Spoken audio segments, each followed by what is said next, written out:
Hey folks, I'm Alex Dowd. And I'm Katie Rife. On today's episode, we're talking about elevated horror, that much debated brand of modern scare fare. Is it a movement or just a buzzword? And do movies like The Witch and Hereditary deserve their acclaim? We'll discuss that and more on this very October edition of the podcast. Welcome to Film Club.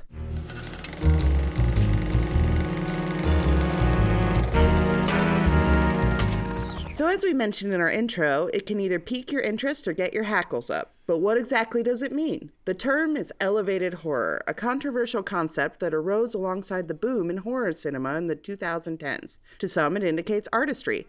To others, pretension. We're going to be breaking it down in detail.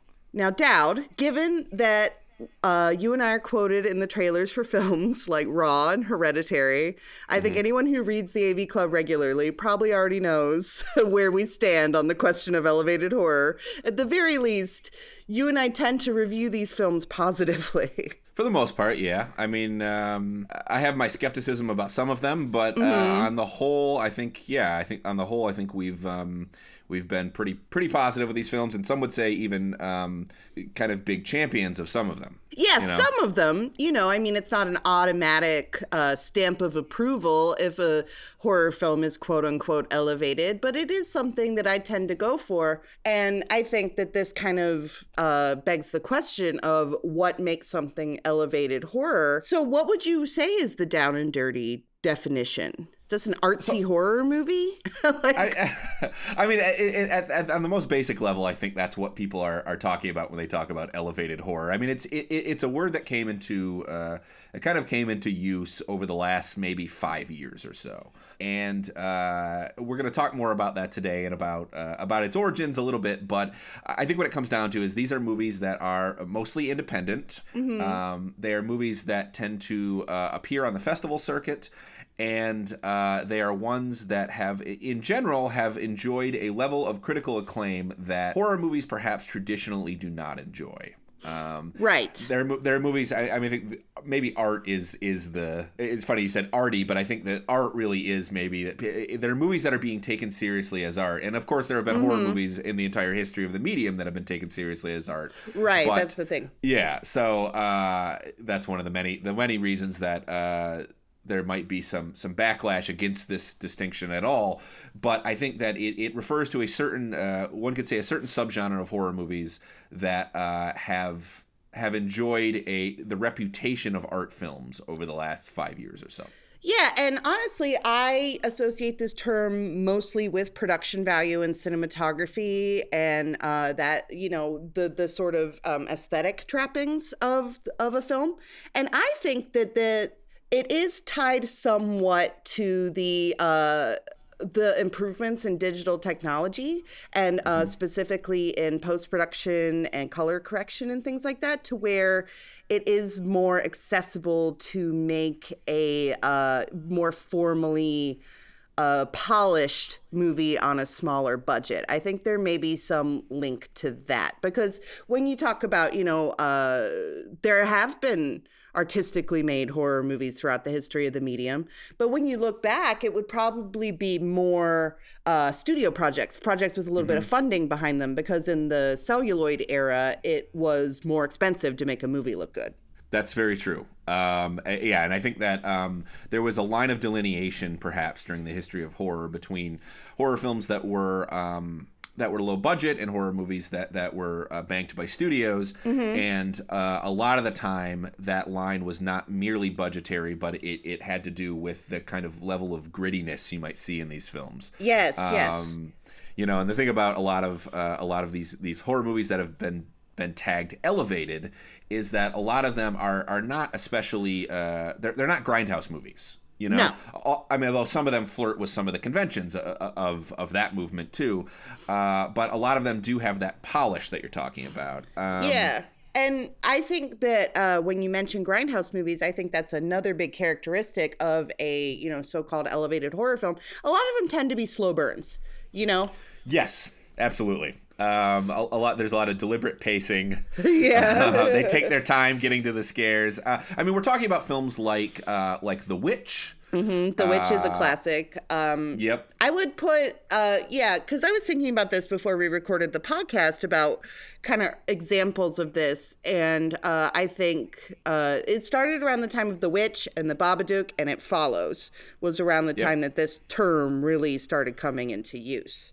2014, 2015, around then. Yeah, and sort of the Ari Aster, whether he likes it or not, is a bit of a poster boy for this movement. Yeah. And, so there's some elements that are in his films that are typical of elevated horror. Like we mentioned, deliberate pacing is a big one, and focus on atmosphere over jump scares. Some of them do have gore in them, like the film The Eyes of My Mother is a gory movie that would also qualify as elevated horror. So I think it's more about atmosphere and less about just being an efficient delivery mechanism for shocks. A lot of the time, these films are not efficient. To be honest, they're sort of anti-efficient. If we think of the classic, the classic independent horror film is one that has this ruthless efficiency to it. It's like it's 70 to 90 minutes, something in that range, and they're in and out, and they give you the goods. Yep. And then then it's over. Whereas the elevated horror film, in so much as that is a thing, are movies that tend to take their time a little bit more. Yeah, and we'll often use a lot of long shots and far away extreme wide shots, and be perhaps more psychologically resonant than viscerally frightening at times. Although a well-made one, it can also be viscerally frightening. It can be both, certainly. Yeah. I mean, I think they're about they foreground psychology a lot. They also foreground metaphor. If you look at something like The Babadook, it's all about expressing this idea about trauma. A lot of the films have that aspect. Again, not necessarily new to horror, but foregrounded in a way that has made that aspect of the film a topic of discussion. Yes, I agree. All monsters are metaphors and always have been. But I think that a film under the so-called elevated horror umbrella really foregrounds the metaphor to where it's difficult to miss. And, in terms of how they're shot, they often will use things like Dutch angles. And you mentioned sort of wide shots. That the camera moves tend to be sort of glacial and foreboding. The scores are often atonal.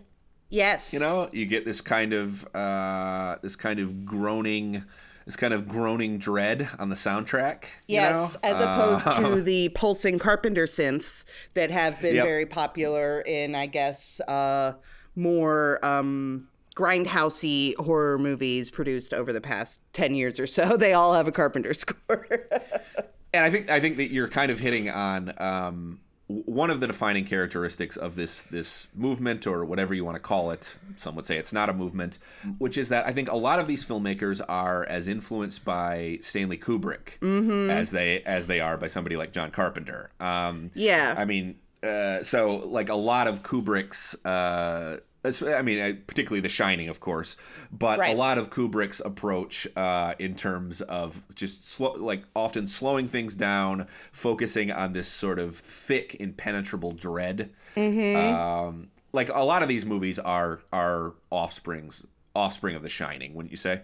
Oh, absolutely. I think The Shining is a great example of, sort of a proto-elevated horror film. And that was a studio movie, right? And so were some of the other big, milestones in horror history that we would consider to be progenitors of this movement, like Rosemary's Baby and The Exorcist. Those were both studio films.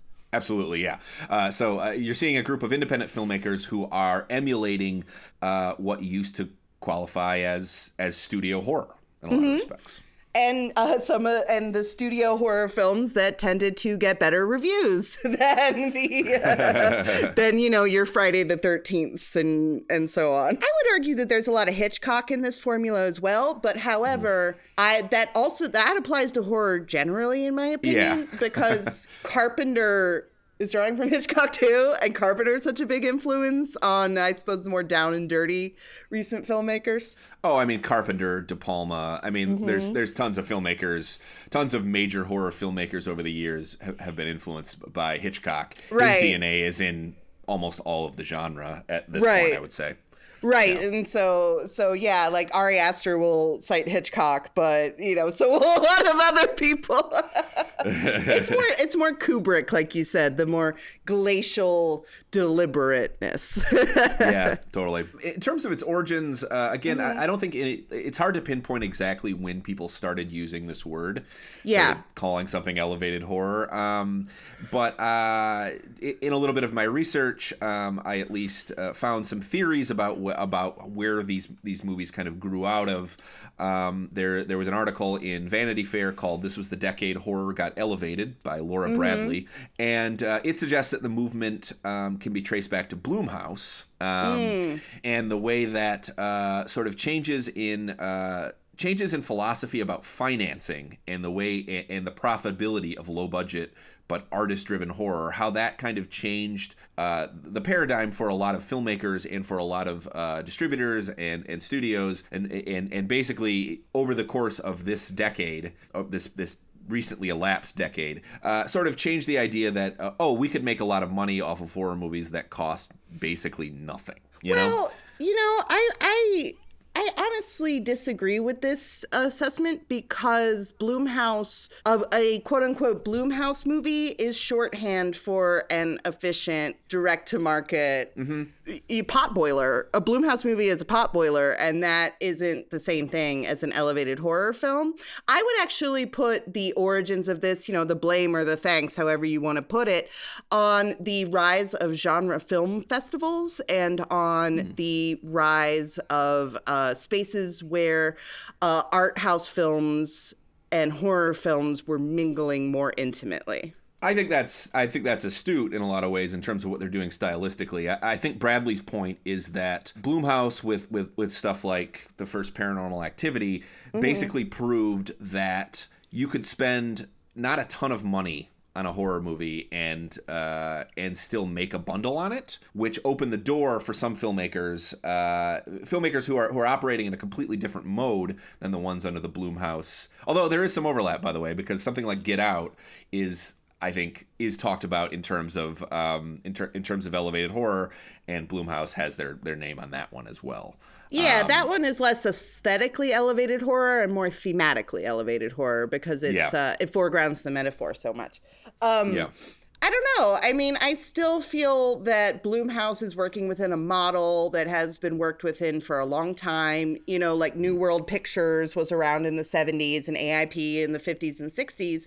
And some of those, they were also just basically given a budget and said, don't go over the budget, and, given a relative amount of freedom within that. And those movies also could turn a huge profit every once in a while. Not every Blumhouse movie turns a huge profit either. It's, a model that relies on making a bunch of cheap movies, and if one of them hits, it pays for the next 10 movies. So I would argue that the Blumhouse model isn't necessarily new. Yeah, that's true. I mean, going back to someone like Roger Corman, Exactly. Yeah, so that was his whole business plan. Yeah, there's always been a market for cheaply made horror. I guess the distinction between these, as you say, these kind of potboilers that are made on a budget and what's categorized as elevated horror is that the latter are often films that have, I would say, have chiefly artistic aspirations. Yes, that's a good way to put it. Yeah, because it's not just aesthetics. It's also in storytelling. And I really like what you said about foregrounding the metaphor. I think that that's really essential to elevated horror. There's another article by Scout Tafoya. He's a film critic, a video essayist, a filmmaker as well. You could see his work on RogerEbert.com, for example. And very smart guy, very nice guy. Not a fan of elevated horror. I've had some personal discussions with him about it. There are principled objections. There are. I think we're going to get into some of that. But he wrote a piece called Passion of the Zeitgeist, Judging the Relative Elevation of Midsommar. And it's kind of a takedown of elevated horror in general. But he suggests that the movement is kind of a backlash to torture porn. Which was one of the torture porn was, of course, films like Hostel and Saw and some of Rob Zombie's early films, The Devil's Rejects, these movies that came out in the early 2000s, in the previous decade, that sort of, they foregrounded psychological and physical pain, basically. And movies that were all about suffering, heavily about suffering. And as graphic as possible. Yes. A lot of extremely graphic violence. Yes. And that followed the PG-13 teen horror boom, which was also, a very lowbrow sort of moment in horror history. Horror is a very reactive genre in a lot of ways. It's constantly, I feel like, responding to maybe a previous generation's idea of what horror is, and it keeps mutating and changing. I mean, the early 2000s were also a boom time for J-horror. Yeah. So what you'll see is these little miniature movements that don't actually tend to last all that long. I mean, you talk about the slasher revival. Which happened with Scream in the mid '90s. Suddenly people are making these '80s style slashers again, mostly with a little bit more self-consciousness and more winking about it. But less nudity, less sex for less the gore. teen crowd. Yeah, less gore totally. for the teenage crowd. Yeah. Yep. But I mean, that revival lasted what, like 4 years, maybe? Yeah, maybe 5, maybe. Yeah, I mean, it was short-lived, and I feel like they often are. And I think it has something to do with horror as a genre being trend-driven a lot of the time, and being reactive in the sense that you'll see a hit, and then you'll see a number of filmmakers jumping to emulate that for a box office score.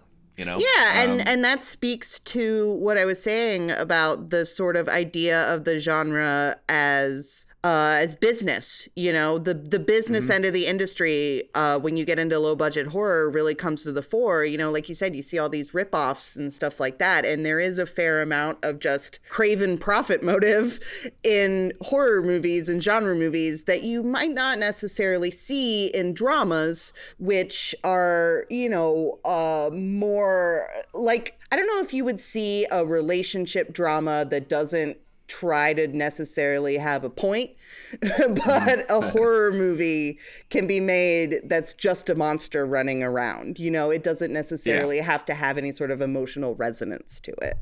Very much so. I also think that there might be something in the idea that horror movies are often targeted towards teenagers, and teenagers grow up. So I think one of the reasons maybe you see such a quick turnover in terms of what's in vogue in horror is that your audience is changing and growing up right in front of you. I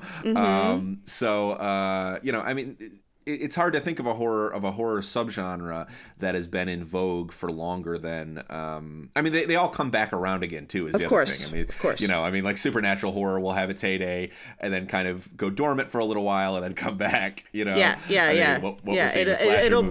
It'll cycle between like ghost movies, satanic movies, creature features, slasher movies. They'll all kind of cycle through. But something that's interesting, you're talking about the audience being teenagers. Something that's also happened in the past 15 years or so, and I will also tie this to the sort of rise of genre festivals, by which I mean things like Fantastic Fest and Fantasia, is you don't have to grow out of horror movies anymore. It is a full-on subcultural identity at this point.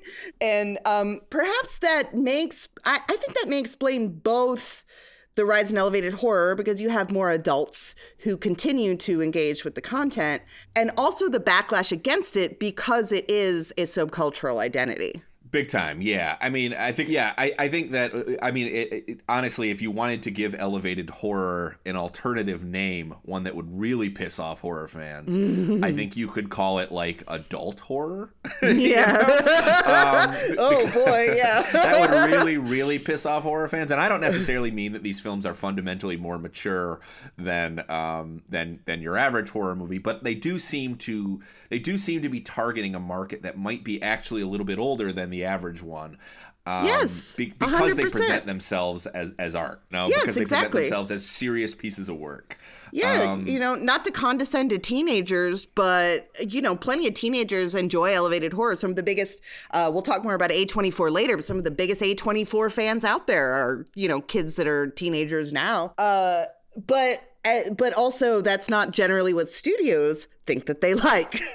Right. No, I think it's important to get into A24 because I do think that they are a big part of why this movement has flourished. I mean, I do think that the idea of elevated horror is a branding gimmick. It's a way of telling people this is a horror movie, but it's more than that too. You know, like it's okay to like it. Yeah, I mean, I think it's a little bit of a message to critics themselves. It's basically saying you're being given permission to actually think of this as a piece of art because that's how we're presenting it in a sense. Right. You know, there are these horror movies with a veneer of prestige or importance to them, and I don't know if all of them earn it. I mean, I think some of them just have the trappings of something that's important or thoughtful. Well, you know, to speak about the tendency of horror to run out and copy whatever is, you know, a big hit, I think that some of the more recent stabs at elevated horror are perhaps a little emptier than the leaders of the movement, but that's always the way, right? So I'm thinking of something like when you say some of them are a little bit more imitations almost. And this is a movie I liked, but The Lodge, for example, was one of the first horror movies I remember watching and thinking this is a film that knows its place in this movement and is kind of imitating a lot of the moves that other filmmakers have been making over the previous few years. Yeah. I quite like that film in a lot of respects, but that is one that felt to me, that's the first time I was like, oh, this thing is aiming specifically to be called elevated horror. Well, on that same note, a film that I also liked, but I also felt was very self-conscious about its place in this movement was Relic, which came out over the summer. I felt that film was aware that it was part of this movement. Yeah. I think we should talk a little bit too about the backlash to it, to this idea of elevated horror, and I think there's an audience backlash, and I think that part of that is that horror, again, is something that traditionally will bring people in. One of the appeals of horror to studios or distributors is that you don't need a big movie star in it. You actually don't need a huge budget. All you need is sort of the impression that this thing is going to be scary, and audiences will go to it. Yeah, you can sell stuff based on a poster, you know. Totally. It just stems from horror as being an essentially B movie genre, you know, being essentially low budget, essentially outsider, grindhouses and drive-ins, not big movie palaces. It all stems from that origin of horror movies. And I would say it's one of the few genres that just the very promise of it being of it doing what its genre does is enough to get people into the theater. You know? Yes, it can be very formulaic, but as long as it delivers, people will still like it. Yep. So one of the things you've seen is that studios and distributors have taken these films that are essentially art movies that play the festival circuit, and they've opened them wide. So something like The Witch. The Witch is a perfect example. Oh boy, this was a fun time. So Robert Edgar's debut film, The Witch. I mean, it's set in the 17th century. It's about a group of very religious settlers who sort of are pushed into are exiled from their community for being too religious, which is funny. And they end up living in this house in the woods, and potentially supernatural things start happening to them. Here's another hallmark of elevated horror. I think another one that pisses off some horror fans is that a lot of these films, you can look at them and you can make the case that the supernatural stuff might not actually be happening. Right, yeah. That like a lot of it might actually be in the minds of the characters or something. That's a grand tradition too, though. You'll see that in Val Lewton movies. Oh yeah, I mean yes, that goes back quite a while. Yeah, and that was in the 1940s. Totally. And then, like stately British horror movies too, something like something like the Innocents or something, where that's kind of the whole thrust of it. Is this real or is it in the characters' minds?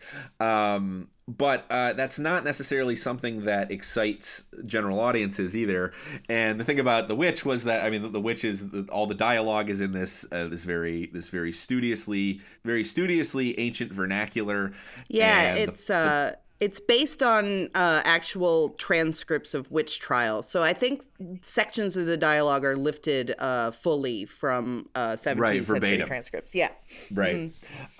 So, you know, I mean, it's an art film in a lot of respects. And it does not operate the way that people are used to a horror movie operating. It's not a nonstop barrage of jump scares, you know? It's deliberate. So The Witch opened wide and was largely rejected. I mean, the thing is, it didn't need to make a ton of money for it to be worth it for A24 to do that. Right, You know, I mean, like A24 released it in theaters, and it makes more than its budget because people are going to go to it. And it doesn't matter if there's a backlash against it because it's already made up. It's it's already done the damage it needs to do in the box office. Which, ironically enough, is some old-fashioned hucksterism on A24's part. It actually is. That is the irony, kind of. So, I mean, to my mind, the first movie that sort of fits into this trend, into the elevated horror trend, or the first one where I think I started hearing people even use this expression was It Follows. And that was 2014. Yep. That premiered at Cannes in 2014, and was not in theaters until the following year. That went through what we were just talking about, this idea that like it opened in a few theaters, but it had this kind of buzz against its back, and very soon it was in theaters wide. And I think a lot of general audiences looked at this thing and went, well, "What the fuck is this thing?" You know? Well, that's funny because I think that It Follows delivers in terms of, you know, your classic shocks more than The Witch. I understand I mean, more than a lot of these films. I mean, I think It Follows actually has some more traditional scares than a lot of the ones that followed afterwards. Than say like Ari Aster's films. Although I'm going to say this too. You know, I think one of the knocks against these films that are supposedly elevated is that they actually don't deliver in the scares department. And Hereditary scared the shit out of me. So I don't know what people are talking about on that one. Hereditary absolutely delivers. I don't like. Yeah. There's a few examples that I understand. Like I understand The Witch. I personally very much like that film. So. I like it a lot. It gives you can think about it endlessly, which is just so great. And it's so well done. Anyway, but I think that I understand why that one would be controversial, particularly since it was 2014 and it was the beginning of this trend and it was advertised as this amazing new horror movie. And then I think and like you said, it opened wide. And I think a lot of, I guess, more traditional horror fans went out to saw it and went, what the fuck was that? Because it doesn't, it's a different type of film. Whereas It follows the structure of a slasher film. And another film that came out around this time that I think would complete the 2014 beginning of elevated horror trilogy was The Babadook. And The Babadook has some very effective scare scenes in it as well. Very much so, yeah. I mean, I think honestly, most of them do operate pretty well as horror movies on top of whatever else they're doing. I think that a lot of the backlash against them has to do with this kind of, honestly, I think it's kind of a snobs versus slobs mentality that goes into it. I would have to agree. And I think it's very much tied to horror as a subculture. And horror as a subculture is tied to punk and metal. Yeah, I mean, horror is, I think, is, for a lot of people, horror is an obsession and it's an identity. And I'm glad that you brought up punk because I think as with punk, a part of horror's appeal, traditionally, historically, is that it's not for everyone. Right. You know, these are films that you can rally around as individuals and say that this is for me and it's not for everybody else. And the very fact that horror movies have been traditionally kind of disrespected by critics gives them this kind of aura of cool about them. Right, exactly. You know? And they're underappreciated.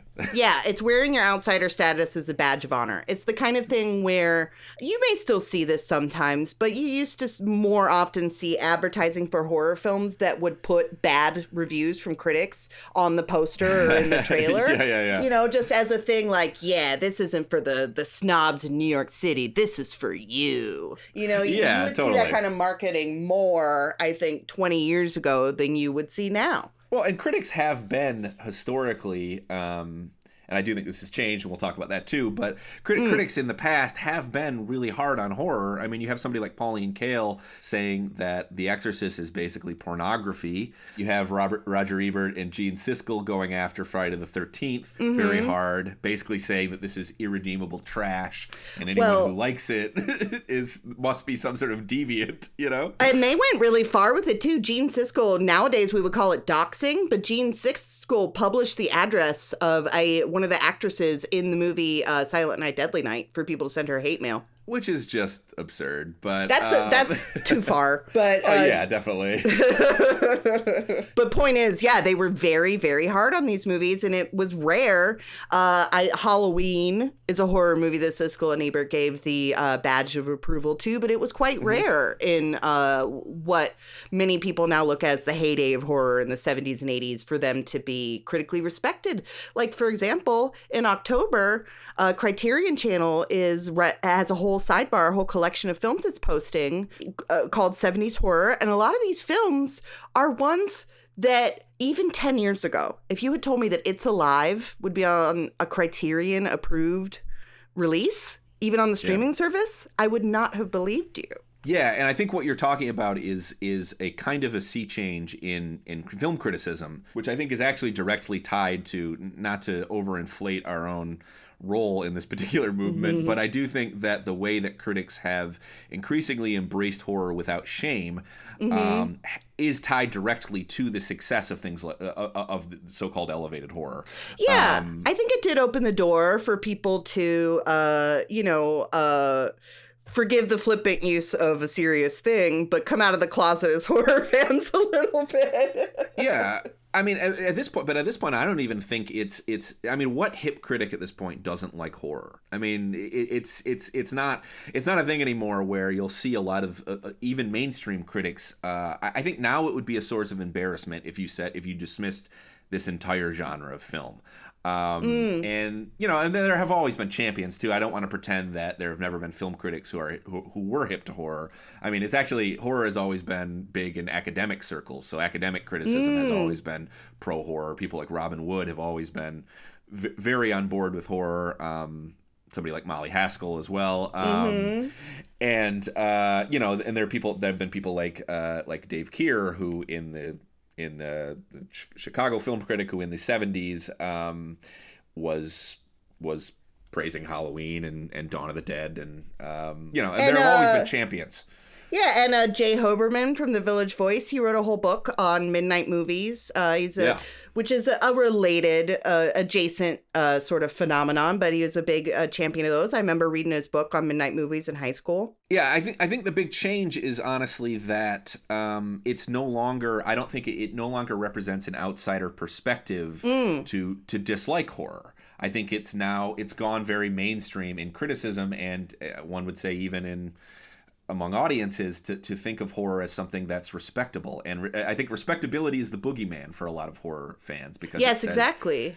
It takes this thing that was theirs, this precious thing that was like, this belongs to us, and suddenly it's cool for everyone. It's very...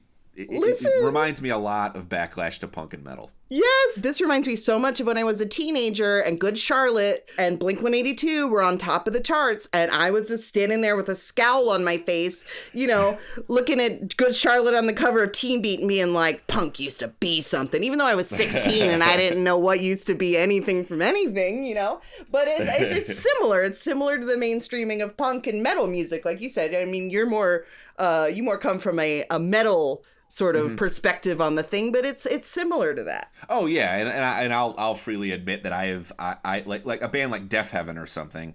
It bugged me when that band got big in indie circles, because I was suddenly like, well, like, what, you like this one black metal band? I mean, they're not that good. There's plenty of other bands that have been doing the same thing. Yeah. And I had to kind of stop myself and take a step back and be like, I'm doing the exact same thing that I think that horror fans do when all this praise is heaped upon them. Suddenly it's like, oh, well, this thing I've liked forever is cool to you now. Yeah. But I do think that part of it is that term, though. elevated horror. It is, I think it is a slightly condescending distinction. Interesting.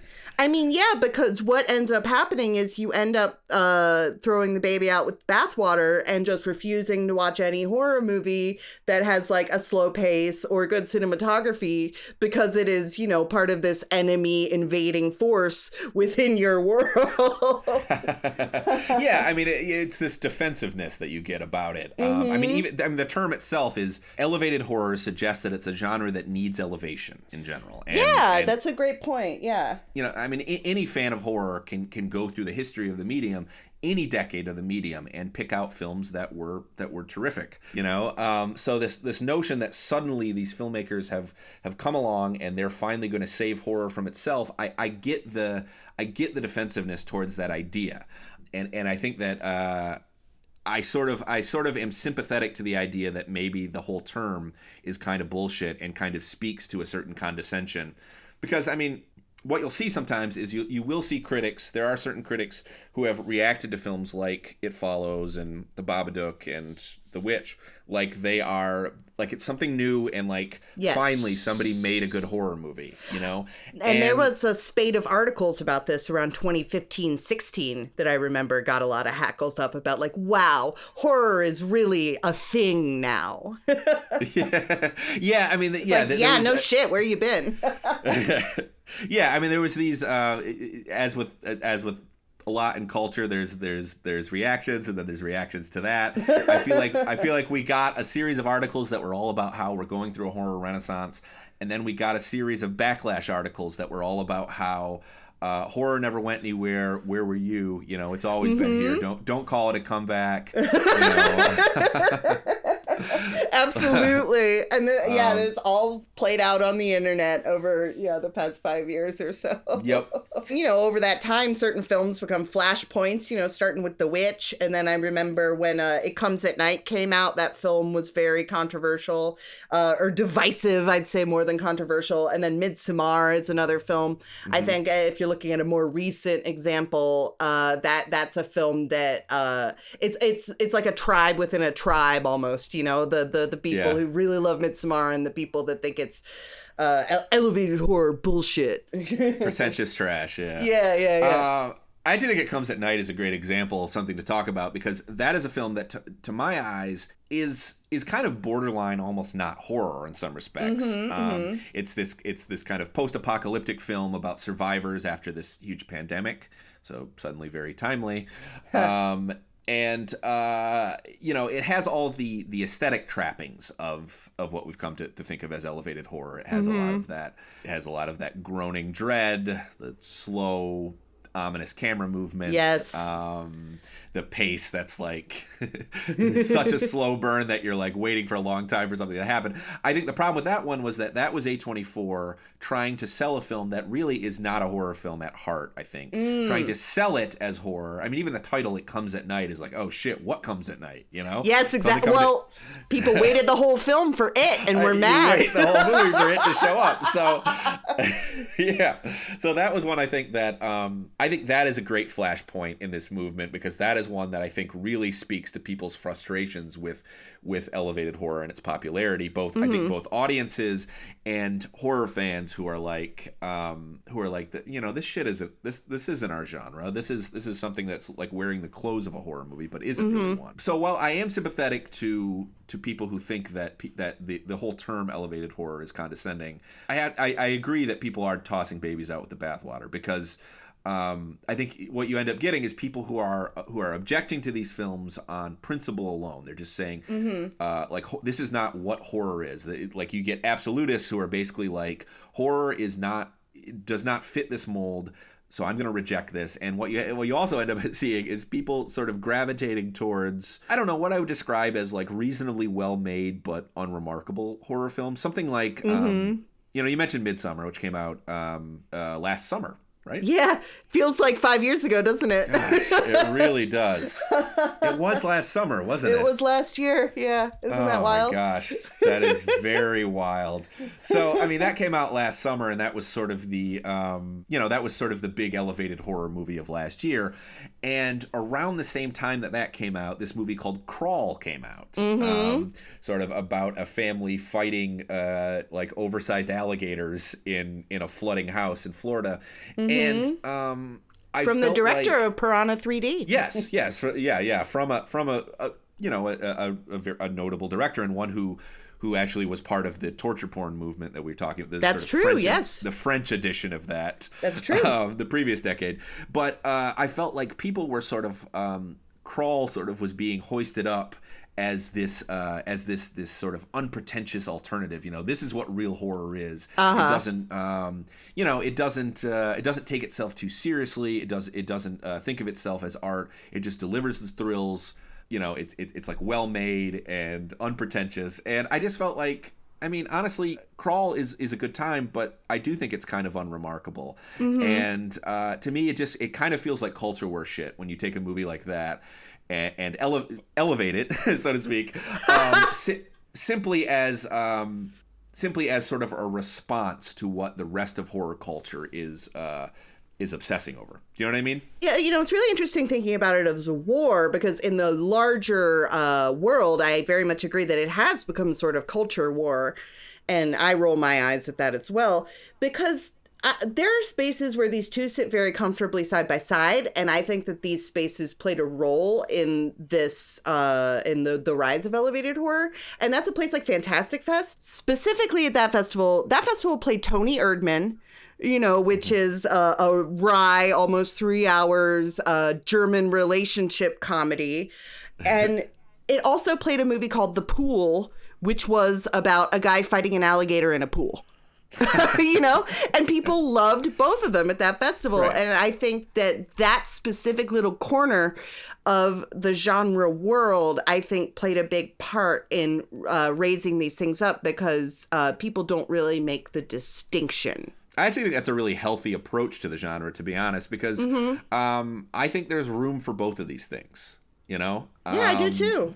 There's room for a really well made and efficient and fun potboiler, and there's room for these movies that have different ambitions, one might say. Yeah. Because I do think there was a time too where wasn't there a time when we valued ambition in a horror movie? Right, right. I mean, people look at something like Hereditary, and I think they kind of dock it. I think if I had to sum up the major objection to the film, I would say that people look at it and think it's pretentious. They think it is condescending to... It's not just the term that's condescending to the genre. I think they look at that film and say that the movie itself is doing that. And Aster, Ari Aster, the film's writer and director, I don't think he's totally helped his own cause in that respect, because he keeps insisting that these movies he's making are not horror movies. It's such an artist thing to do. Every artist insists that their work is not part of the thing that their work is very much a part of. Yeah, it is. No artist wants to be lumped in with anybody. That's very true. Yeah. I mean, they're like, I'm not, I don't belong to this movement or something, Although there are some filmmakers who have embraced the term, and I think that has not helped their cause with horror fans. I mean, somebody like, I remember the Pet Sematary filmmakers called their remake Elevated, which frankly is ridiculous that they would think that. Yeah, no. And John Krasinski used the term when he was promoting A Quiet Place. Actually, that is when I think the term went completely... That was like when it dropped on everyone's radar. Was in 2018 when Krasinski, while he was on the promotional tour for A Quiet Place, was promoting it, and he was basically like, he described his own film as elevated horror, and said that his, the reason he even would give horror a shot is that he had seen these other movies that qualified as that, and it opened up his mind to the possibility that horror could be art. And oh geez, oh man, it's ironic to me, honestly, because I look at A Quiet Place, which I enjoy, but A Quiet Place is like a glorified Amblin movie. I mean, it's You know, it's not. No one would necessarily take A Quiet Place and put it in the same conversation as something like Hereditary or The Witch. No. It doesn't come close in terms of emotional intensity, for one. And do you know what's interesting about that is that's a studio film, and so is Pet Sematary. So you see the circle coming all the way back around with that. Yeah, exactly. Yep. like basically these studios saying we can use this term too. So yeah. And but I think that the conversation, what was interesting is that Backlash was happening around the same time that Get Out was winning Oscars, and then The Shape of Water won an Oscar the following year, and that development was met mostly positively within the horror community. You didn't see that many people backlashing against the idea of horror winning Oscars. That was sort of an idea of like, finally.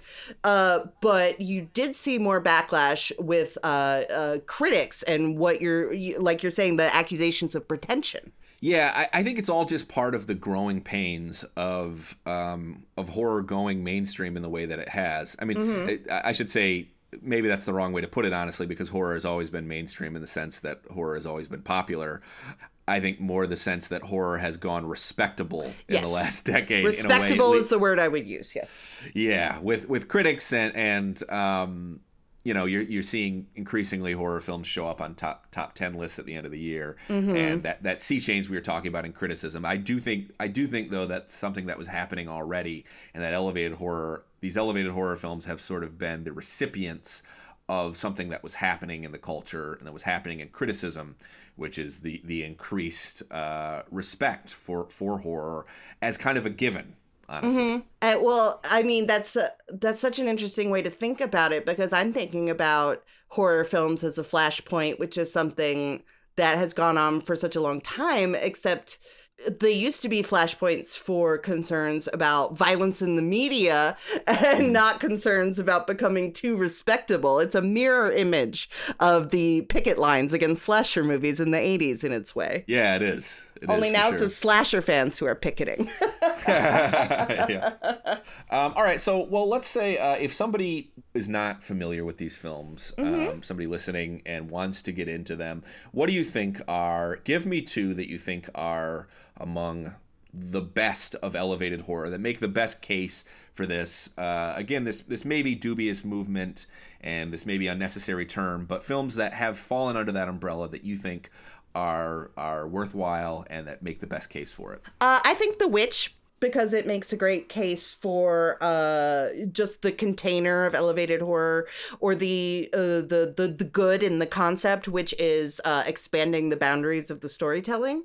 And also Hereditary, because I really do think that movie is scary as hell. I think it gives you what you want. Yeah, I obviously agree on Hereditary. That movie scared the living shit out of me when I saw it at Sundance. I think that's doing sort of a best case scenario with these kind of movies, I think, which is that it is using the psychological components that are so crucial to a lot of these films. It's using them almost as a lubricant for the horror in some respects. Like, lubricant. I think it is. So it's almost like it's goosing the horror, because I can only really describe my own reaction to the film, but I do feel like it's operating in a semi-sophisticated way in the sense that all of the family drama in that film, all of the really harsh stuff that's happening to these people just in their everyday life, the grief that they're dealing with, and the horrible accident that happens, which I won't say what that is if you haven't seen the film, but all of that stuff is getting under our skin and is upsetting us in the way that a drama like something like In the Bedroom might upset us. And then the movie is almost using our emotional state in that moment. It's like that's when it strikes, you know? Yeah. There's this brilliant moment in the film. Sorry to go on a detour about Hereditary, but that's all right.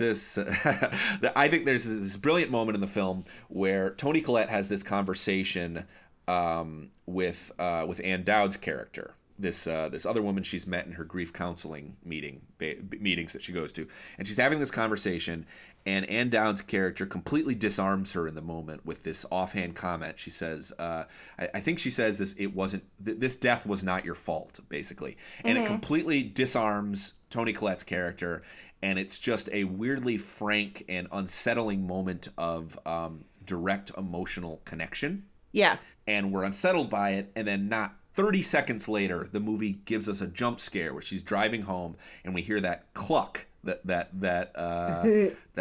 sound effect that is very important to the film, we'll say. And one of the only things in the film that I would say is actually one of several things in the film that I think is actually just a traditional horror device. But it gives us that cluck 30 seconds later, and it's almost like the film is like, we already know you're in this vulnerable state because of the intense emotions of this film. We are then going to use that state you're in to rattle you even more. You know? Yeah, that's what that film is doing more largely, which I think is so innovative and interesting. Like, when I think about the film, I think about two moments, one of which is Toni Collette gives this really intense monologue around the dinner table where she's screaming at her family, and she goes, "I am your mother." And it's just a really raw, emotional monologue, and it's upsetting in a way that seeing, like a dead body on screen is upsetting. It's just, it's so intense and transgressive almost in the content of what she's saying. It's things that moms aren't supposed to say to their kids. Yes. And I feel that's what the film is doing more largely. Like, it does it on a moment-to-moment level, like you were saying, but it also does it more largely by combining these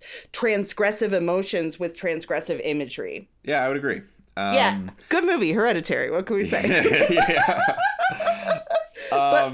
I would cite It Follows, I think, which I do think is, in my opinion, is the best of the... I mean, honestly, probably the best horror movie of last decade, in my opinion. And I think a lot of that has to do with another aspect that is that's not unique to elevated horror, but I think is highly privileged, which is some degree of formal control. You know, I think you could make the case that anyone making a horror movie has to have some basic grasp of the fundamentals of filmmaking. You can't be a Kevin Smith or something and just set up the camera and expect it to work. You have to be able to, in order to land a scare, you have to know what you're doing at least a little bit behind the camera. But tension. Yes, tension and release and using composition to set up scares and etc. I think that It Follows takes that to a new level, because I think that is a film that has learned the lessons. As we've seen a lot of John Carpenter imitations over the last couple decades as his star has risen I think among critics and among sort of horror filmmakers and horror fans. But It Follows strikes me as one of the few horror movies that is sort of building on what Carpenter would do with the camera and how he would use the frame as sort of as the enemy in a way. And that film just has so many remarkable moments that are essentially using the frame to set up a scare, so that we start to fear background space, we start to fear off-screen space, start to see basically any figure who appears in the frame at a certain point in this movie is a potential threat. So we start watching the film in a different way. We start scanning the frame. We start paying attention to things like background space and mise-en-scène in a way that not all horror movies do.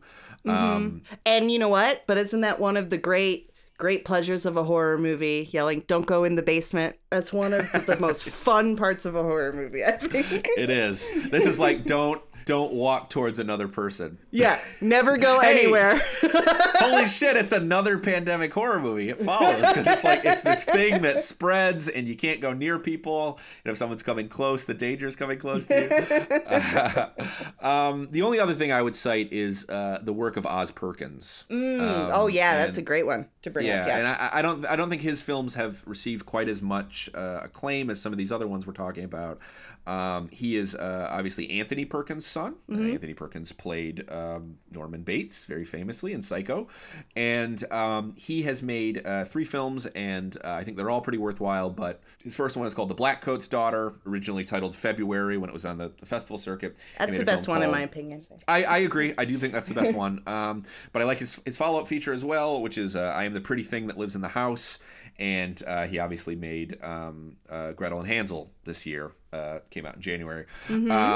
These are films that are very much about atmosphere, and I think they take it to an extreme that I appreciate, where I think that almost every moment of these films are calibrated to unease, and he's using things like music and composition to just put us on edge almost immediately. And I don't think any of them are anything to write home about in terms of their narratives necessarily, but as exercises in technique and exercises in unease and dread, which a lot of elevated horror, I think that's what they are really.